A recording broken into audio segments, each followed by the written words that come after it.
Hai guys, jadi hari ini kita bakalan bahas topik yang lagi hype tapi sering banget disalahpahami, yaitu ekofeminisme. Yang benar sekali nih, ekofeminisme itu bukan cuma tentang cewek yang suka mengumumkan, tumbuh-tumbuhan, tetapi ada kekuatan revolusioner loh di dalamnya. Betul sekali, ternyata kita sebagai perempuan punya ikatan batin terhadap alam semesta. Apa itu ekofeminisme? Ekofeminisme merupakan sebuah filsafat dan gerakan yang mempunyai hubungan dasar antara penindasan perempuan dan eksploitasi terhadap alam. Keduanya mempunyai dasar yang sama, yaitu patriarki. Gampangnya, kalau masyarakat melihat perempuan sebagai objek, begitu juga samanya dengan alam. Mereka menganggap alam itu bisa dihabiskan, bisa digunakan tanpa konsekuensi. Persis sekali, coba dipikirkan dalam bahasa kita. Bumi sering sekali disebut sebagai ibu pertiwi, sedangkan alam sering sekali disebut sebagai sosok feminin atau pemberi kehidupan. Maknanya, ketika terjadi kerusakan lingkungan, berarti kita menyakiti perasaan hati ibu kita. Dan ironisnya, perempuan sering sekali sebagai yang terdampak dalam kerusakan lingkungan ini. Nah, ini bagian pentingnya. Patriarki menciptakan dikotomi. Laki-laki sama dengan akal, budaya, kekuasaan versus perempuan, emosi, alam, dan objek. Ekofeminisme menolak itu semua dan seakan bilang kalau kita semua ini terhubung. Contoh nyatanya, siapa yang paling gigih menolak proyek tambang apabila dilakukan di suatu desa atau di suatu pedalaman?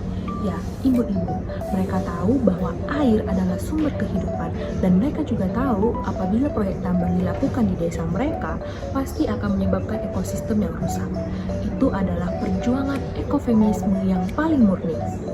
Seperti cerita Mama Aleta Baun di NTT yang melawan pertambangan dengan menenun, dan juga ibu-ibu kendeng yang menyemen kakinya sebagai bentuk penolakan.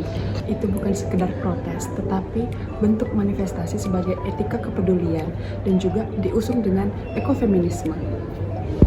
Jadi, ekofeminisme itu bukan meminta kita untuk kembali ke zaman batu, tapi ekofeminisme meminta kita untuk melakukan perubahan fundamental, baik dari cara kita melihat kekuasaan dan menghargai kehidupan.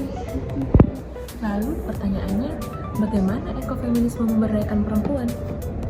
Dengan meletakkan isu perempuan dan lingkungan dalam satu bingkai, ekofeminisme menunjukkan bahwa kita tidak bisa mendapatkan keadilan tanpa ekologi dan sebaliknya. Ini menunjukkan bahwa perempuan mempunyai otoritas baru. Artinya, pemberdayaan perempuan bukan hanya soal karir di kantor, tapi nyatanya perempuan bisa loh memimpin gerakan penyelamatan lingkungan.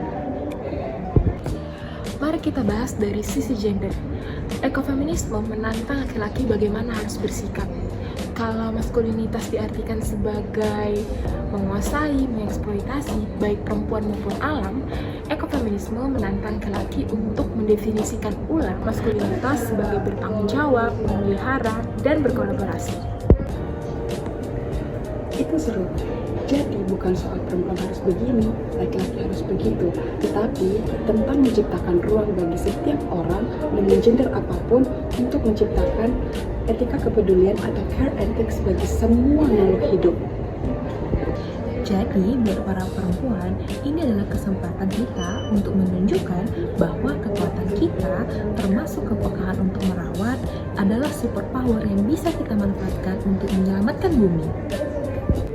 Dan buat para laki-laki, ini merupakan undangan terbuka untuk kalian keluar dari patriarki yang menindas kalian juga loh, seperti bersikap agresif selalu dan tidak boleh menunjukkan emosi.